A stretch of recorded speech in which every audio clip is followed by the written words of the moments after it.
just listen to these stories, bro. I don't know how some people like to watch this at night, bro. Hell no. But we got something new. We got Mr. Nightmare. 3 disturbing true suburban horror stories.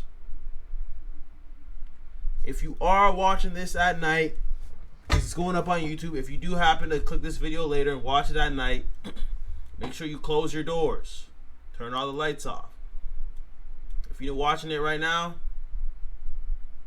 I mean, it's 5:45 where I'm at, but turn the lights off. I mean, I only have that light because it's my camera light. That's the best I can do. Every other light in my room is off. Let's get to it, man. Let's go.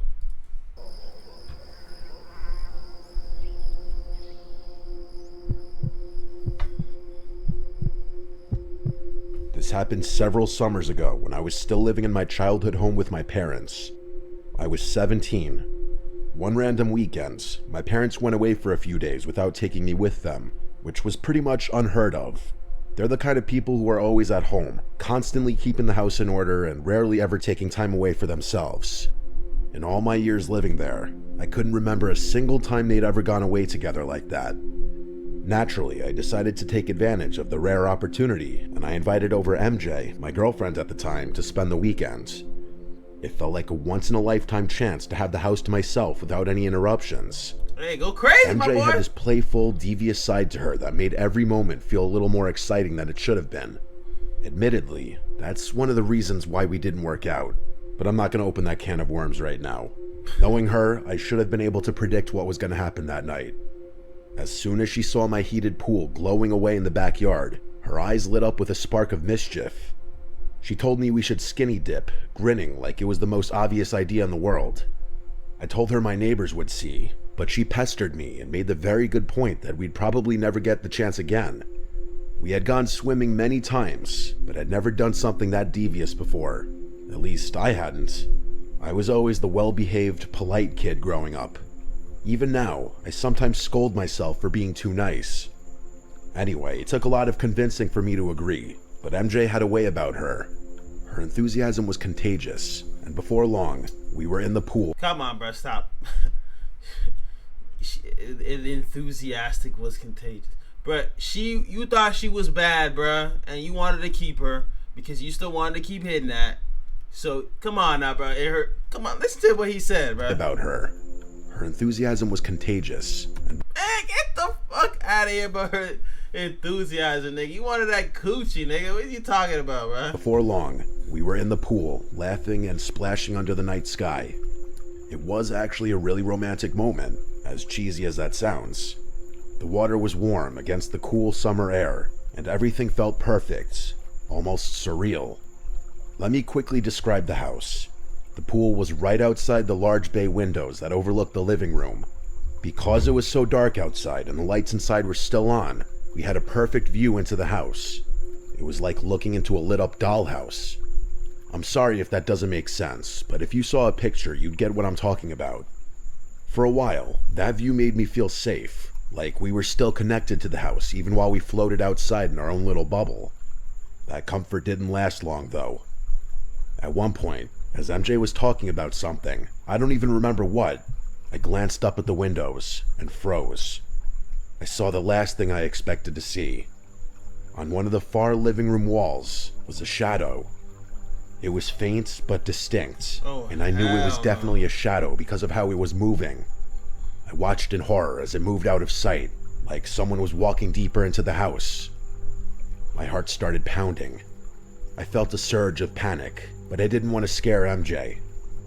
I whispered to her that we needed to get out of the pool. She didn't question me. She just quickly followed my lead as I tried to get out of the pool and dry off as discreetly as possible. I told MJ to hide in the pool house, turn off the light, and stay completely silent until I came back. Her playful demeanor was completely gone. I could tell she was freaking out, but she was doing a really good job keeping it together. She nodded and slipped into the pool house without another word. I opened the back door as quietly as I could and stepped into the kitchen. I was going to handle the situation myself. That's just how my parents had raised me. I grabbed a knife off one of the cutting boards and started moving through the house. Okay, Mr. Incredible. Someone had definitely been in there. That much was obvious. I started noticing small, subtle signs that didn't make any sense to me. A chair in the dining room was slightly pulled out, like someone had been sitting there. A picture frame on the wall was crooked. A coffee mug I didn't remember using was sitting on the counter. Stuff like that. Stuff that no rational robber would ever waste time doing. As I moved through the house, I started considering the possibility that it wasn't a robber I was looking for. My heart rate must have been insane at that point. I thought I was going to be tackled every 5 seconds, but nothing ever happened. I checked every room on the ground floor, but I didn't find anyone. All the doors were locked, and all the windows were shut tight. Time for upstairs, It didn't make any sense. If someone had been inside, where were they now? The more I wandered around the house, the more my masculine bravado disappeared. At one point, I just got fed up and decided to call the police. They arrived quickly and did a thorough search of the house and yard, but they didn't find anything either. No signs of forced entry, no footprints in the backyard, nothing. They couldn't even come up with a legitimate method of entry. One of the officers suggested I might have scared off whoever it was, but I wasn't convinced. At a certain point, it was too late at night to do much else. The police left. MJ and I were too scared to stay in the house, but we didn't have another option. We locked every door, barricaded the bedroom, and tried to get some sleep. Around 4 a.m., I woke up to the sound of creaking floorboards above me. See? Fuck no. Fuck no. Fuck no. No, no, no, no, no, no, no, bro, no. Bro, I can't, bro. These stories be hurting my stomach, bro. Because just imagine yourself in this position, bro. People always say they would act tough and all that. Hell no, I'd be shitting bricks, man. I think people invading, I feel like just people invading your privacy is just like one of like the most uncomfortable feelings. Like if you're in your house and there's somebody in there and they're not supposed to be in there and you're alone, like just that, oh, it just makes my skin crawl, bro. I feel bad for anyone that's like this has happened to, because oh man, you don't know what's gonna happen, you know what you're gonna do, you don't know what they're gonna do. It's just not a good experience. At first, I thought I was imagining it, but the noise was way too obvious. Someone was moving upstairs. I listened for a while longer and started hearing footsteps moving down the stairs, like whoever it was trying to make their way outside. Adrenaline surged through me as I grabbed the knife I'd left on the nightstand. I told MJ to stay put and bolted out of the room. I moved as quickly and as quietly as I could, but by the time I reached the front door, it was wide open. Whoever had been inside was gone. I didn't even bother calling the police again. There was nothing they'd be able to do anyway. I just made sure all the doors were locked and went back to bed. The next morning, the full extent of the intrusion hit me.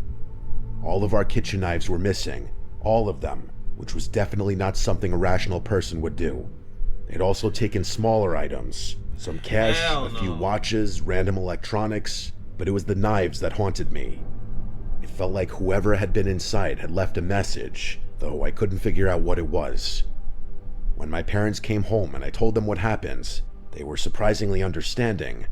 I'm not one to scare easily, never have been, so this experience honestly didn't affect me much.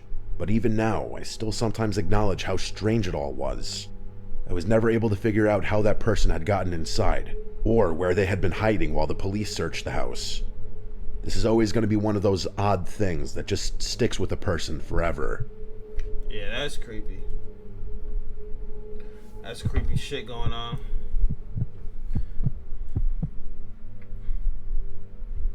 This happened last year during Hollywood Bash weekend. I go to Rowan University, and for anyone who doesn't know, Holly Bash is Rowan's big spring festival, kind of like our own mini Coachella. It's held every April on Hollybush Green, right near the historic Hollybush Mansion. What the hell? There are carnival rides, food trucks, lawn games, and a concert with a surprise headliner. The whole campus shows up. It's supposed to be the most fun day of the year. Well, kind of lit. I was a sophomore at the time, and like a lot of other students, I stayed out late that night. Rowan's in a pretty quiet suburban neighborhood. Glassboro doesn't really feel dangerous, even at 2 in the morning. That's probably why I didn't think much of it when I left my friend's dorm and started walking back to Chestnut Hall alone. What I didn't know was that earlier in the night, around 12:30 a.m., a group of masked people, like 10 of them, maybe more, had been seen banging on doors and riding bikes around campus, including outside Chestnut.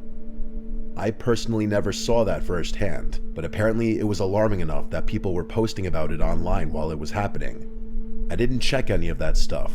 I was just trying to get back to my dorm. So it's about 2:30 a.m. I swipe into Chestnut Hall, go inside, and I'm walking towards the stairs when I notice someone sitting in the lounge. That alone isn't weird. It's a college dorm. People are up all the time. But the guy was wearing a mask. Not a COVID mask. Like a full-on black ski mask. And he wasn't doing anything. Get up out of there. Just sitting there, dead silent. It took me a second to process. I actually paused near the entrance of the lounge, kind of frozen. Same. It didn't make sense. I had no idea what he was doing there or why he was masked, but it genuinely freaked me out. And then, he jumped off the couch and turned towards me in one quick motion. I didn't even think. I ran down the hall and ducked into the nearest bathroom, locking the door behind me. I must have stayed in there for at least 5 minutes. Why you ain't just run to your fucking room, though? Why the fuck? See, alright, I'm gonna just tell you what I'm doing in this situation. Boom, I'm walking in. I see a dude, whatever, with a mask on. I'm still walking. I'm gone. I kept walking. I'm going to my destination. And then I'm there. Why are you stopping in the middle and staring at, bro? Hell no. Hell no. Hell no. To hear the hallway that boy gave you the shung, and you're like, ah. Completely silent again. Hell no. I didn't want to seem paranoid, but my gut was screaming at me. Eventually, I cracked the door open and peeked out. No one was in the hall. I thought maybe he had left. I stepped out. I didn't want to sprint and freak myself out even more, so I just walked toward the other exit. That's when I saw him again. He was still in the lounge, still masked, and this time, he was directly across from where I had to walk. Ooh. His bike was leaned against the door, and there was a chair wedged between the wall and the frame, like it had been jammed there on purpose. I had pepper spray on my keychain. I pulled it out and held it in front of me. I didn't aim or threaten him. I just showed that I had it, hoping it would be enough. My heart was pounding so hard I could hear it in my ears. I walked past him. He didn't try to stop me. He didn't even flinch. It was like he wanted me to see him, like the fear was the whole point. I didn't look back. I pushed the other door open and left the building. I was halfway to Magnolia when I heard the sound of bikes behind me. 3 more masked people rode up next to me. They didn't touch me or try to grab me, but they were heckling me, laughing, saying things I couldn't make out. I know that sounds pretty harmless on its own, but a few of them were waving around what looked like guns, which was the part that freaked me out the most. I guess they could have been fake or airsoft guns even, but it was clear that they were trying to intimidate me. I tried to ignore them, but I could feel how close they were riding, just barely out of arm's reach. I made it to Magnolia and texted my friend to come meet me outside. He walked me back to Chestnut, and that made me feel a lot safer. Luckily, the bikers were gone by then. I didn't call the police that night. I wasn't hurt, but I was really scared. I can't even fully explain why. It wasn't until the next morning that I told my mom everything. She ended up reporting it, and later that night, some of my guy friends texted me that they'd also been approached by a group of masked guys, and a few of them had pulled guns. Nobody was hurt, but it was enough that campus police started taking it seriously. You start messing around. I've heard a lot of rumors about who those guys were. Some people think it was just a bunch of local kids trying to scare people. It's just the gun detail that freaks me out. It's likely that a group of armed, non-students had somehow made their way into my dorm that night, the place I live. I've been scared to walk home alone ever since. Yeah, that is traumatic, though. I feel you, though. That is traumatic, bro. Tell you, my stomach hurt, man. Every time I listen to these, bro, it'd be getting my stomach. This story hurt. happened 2 summers ago, back when I was still dating Amanda. I've kept it to myself for a while, not because it's embarrassing or anything, but because I didn't want to risk unintentionally doxing her or her family. Now that we've been broken up for over a year, I think it's safe to talk about it. At the time, Amanda was working as a camp counselor for a summer program in the city.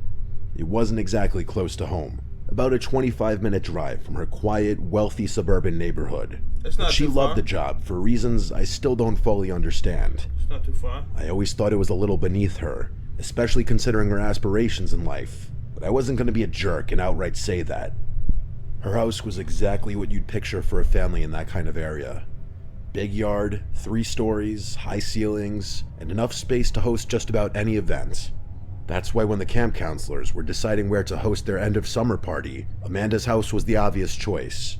I'm probably making it sound like that was the first time she hosted camp-related parties, but that's not really the case. It just so happened that it was my first time experiencing one since I hadn't been dating her the previous summer. Her parents were out of town that weekend. They were always out of town, really. I don't want to get too deep into it out of respect, but Amanda's family dynamic was odd. Her relationship with her parents more closely resembled that of 3 colleagues rather than 3 family members. Everything was very transactional, and it was blatantly obvious to any onlooker that all 3 of them were versions of the same narcissistic, insecure person, even though they despised being compared to each other. That description's honestly a little harsh. Her dad was pretty chill, and I honestly missed the guy. But, you know, feelings. Anyway, the party was packed. Dozens of people crowded into the house and spilled out into the backyard. The vibe was lively and fun, and most of the guests were Where the fuck the function? Hey, where the fuck the function? Sorry, I was trying to join the party, bro. Y'all didn't invite me. friendly and easygoing. Well, except for Shit. one guy, Pete. From the moment he showed up, I had a bad feeling about him. He was loud, overly confident, and spent way too much time talking to Amanda. It wasn't just small talk either. It was full-on flirting. He wasn't even trying to hide it. I felt See, that's not even your girl, bro. If she's letting that happen, bro, that's not your girl, bro. It's not. Sorry to let you know. disrespected, but I didn't want She wasn't yours. It was just your turn, my brother. My brother. I'll see you at the gym. to make a scene. Amanda and I had been dating for a while, and while I trusted her most of the time, she had a bad habit of being a little too friendly with other guys. It was a sore spot in our relationship. Red flag on the play. Flag on the play. Red flag. Red flag for sure. For sure, my brother. And I knew bringing it up would only cause problems. I didn't want to come off as insecure, so instead of confronting Pete directly, I came up with a different plan. I started acting overly friendly toward him. Every time he finished a drink, I offered him another. We talked, laughed, and before long, Pete was drinking faster than he probably should have been. I don't exactly have the build of a heavy drinker, but the Irish and Mexican in my blood means my alcohol tolerance is always going to be absurdly high. For sure. My plan was to get him so wasted that he either made a fool of himself and the problem took care of itself, or he fell asleep and the problem took care of itself. It was a win-win. I was kind of surprised to discover that my plan had actually worked, and sooner than expected too. By midnight, he was passed out on the basement couches, drooling into a pillow. I was smug about it, but Amanda saw right through me. She accused me of doing it on purpose, which I denied. After some tense back and forth, I finally admitted that I may have played a small role in it. We argued a little, but it wasn't anything serious. Just another disagreement to add to the pile. Still, I couldn't shake the feeling that my petty stunt had put a damper on the night. As the party wore on, the house got louder, messier, and more chaotic. I needed a break, so I stepped outside to get some air. The driveway was cool and quiet, a nice contrast to the noise inside. I was leaning against Amanda's car, just staring up at the stars, when I noticed someone standing at the far edge of the property. The figure was motionless, just standing there in the dim glow of one of the street lamps. I squinted, trying to make out who it was. When they didn't move, I decided to approach them. It was probably... Why? What if he's just vibing, bruh? Why do you feel like approaching? See, alright, cool, whatever, man. Probably the liquid confidence that made me do it. I don't think I would have done it otherwise. I asked, "Hey, can I help you?" Trying to sound friendly, but a little assertive. The figure took a few slow steps towards me before stopping. It was definitely a man, that much I could tell, but I couldn't make out any notable features since it was so dark. He didn't answer my question. Instead, he asked, "Are your parents home?" The question threw me off. It wasn't just what he asked, it was how he said it, like he already knew the answer. Before I could respond, he repeated his question, this time name-dropping Amanda's parents. He knew who they were. That was enough to turn the unease I'd been feeling into full-blown suspicion. I lied and told the guy my parents were inside, even though part of me thought he knew I didn't live there and that I was lying. Still, I thought maybe I could deter him from doing whatever he was gonna do. The guy nodded and just said okay, before turning and walking away. I expected him to head to a car or another house, but he didn't. Instead, he walked straight down the street, disappearing into the darkness. I watched him for as long as I could. Man, he was ore farming, man. I didn't know scary story. That nigga was ore farming, bruh. Stop it. But it was too dark to tell where he went. Something about it didn't sit right with me, but I tried to brush it off. I went back inside and ended up in the basement playing ping pong with a few other people. Amanda had a pool table upstairs, so most of the crowd was up there, leaving the basement quieter.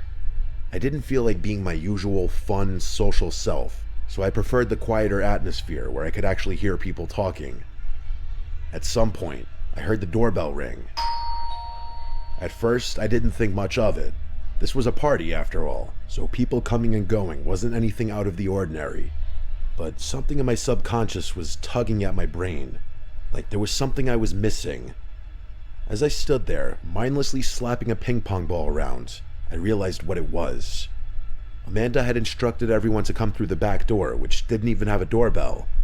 That meant someone had come up to the front door, which wasn't supposed to happen. I excused myself from the game and headed upstairs, knowing I was probably overreacting, but wanting an answer. As I walked past Amanda's room, I noticed she was passed out on her bed, completely oblivious to the chaos around her. That's when it hit me. I was probably the only somewhat sober person left in the house. Ooh, I turned her bedroom. Now you gotta lock in. That means you gotta lock in. I'm getting shivers, man. I'm telling you, these stories, man, the way he be talking, bro, man, he be really getting you in it. Light off and gently shut her door, trying not to disturb her. When I got to the front door, a girl named Bella was standing there. I asked if she knew who had rung the doorbell. She was belligerently drunk, so getting a coherent response out of her was about as easy as getting one out of a squirrel. That girl was also pretty brain-dead sober, which didn't help matters. Eventually, she said that there was some old guy at the door who claimed to be a family friend and needed to return something he borrowed. Hell no. In response to that, I yelled, "You let him in?" She shrugged her shoulders and walked away, presumably to go spin the roulette wheel on which random guy she would be bringing home that night. I ran upstairs to Amanda's parents' room, and my worst fears were confirmed. Drawers were pulled open, jewelry boxes were empty, and the closet looked like it had been ransacked. That guy had robbed them.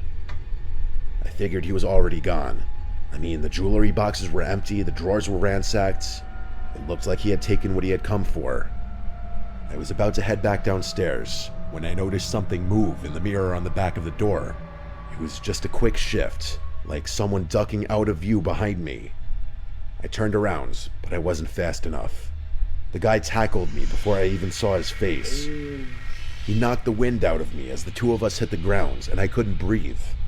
The guy started clawing at my shirt like he was trying to rip it off of me. With all the strength I had, I managed to push him off, but it was more panic than strength. He got up and sprinted straight across the room, dove out one of the open windows, and landed on the roof with a thud. I ran to the window just in time to see him drop into the side yard and take off running. I didn't chase him. I wouldn't have been able to catch him anyway. I just stood there, trying to process what had happened and catch my breath. The damage was done. He was gone. But the encounter took its toll. I didn't want to stay up any longer and chaperone everyone. I didn't want to be the guy to kick everyone out either, though. So I actually called the police and told them to help me kick everyone out. Most of the local officers knew Amanda's family, so it wasn't like they were going to arrest anyone or do anything drastic. The cops came and kicked everyone out, and I secretly thanked them for their help. After they left, I went downstairs, slapped Pete awake, and told him he had to find some way home. He threw up before calling an Uber. Ugh. The next morning, Amanda had no choice but to call her parents and tell them what had happened. They were furious, as anyone would be, but Amanda didn't seem to care. She had always been rebellious, brushing off authority like it was beneath her. They didn't even bother calling the police. The house had no cameras, and they figured it would be a waste of time. I'm still not sure how that guy knew Amanda's parents weren't home. Part of me thinks whoever robbed them knew them in some capacity. Looking back, that night revealed more about Amanda than I wanted to admit. Her indifference, her carelessness, it was all a red flag I should have taken more seriously. It's all good, bro. You was in love with that coochie, bro. It's okay. Hindsight, as they say, is 20/20. And that pussy was wetty. Come on, man. That's the only reason you was fucking with Amanda, man. We know why you was fucking with Amanda, man. Stop it, man. Stop it. Hey, y'all like and subscribe, bro. I'm out.